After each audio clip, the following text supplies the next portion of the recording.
Сәлем достар, мен бүгін сіздерге мандарин туралы ақпарат айтатын боламын. Видео ұнаса лайк басып тіркелуді ұмытпаңыз. Мандарин цитрустар тұқымдасына жататын мәңгі жасыл ағаш. Отаны Қытай, атауы да Қытайдан келген. Ерекшелігі қыс мезгілінде тұмау, салқын тию және с дәрумені қажетті барлық ауруларға шипа болып табылады. Гүлі ақ түсті, майда. Қараша-желтоқсан айларында жеміс беретін ағаш. Мандарин жаңа жылдың басты белгілерінің бірі. Мерекелік дастарханда міндетті түрде мандарин тұрады. Мандариннің құрамында әртүрлі қышқыл А, Д, К дәрумендері, калий, магний, темір, фосфор, натрий және кальций минералдары бар.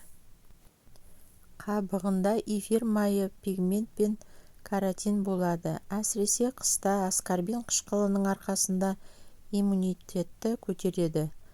Қабығын суға қайнатып ішсе жөтел мен қақырықты жазуға болады.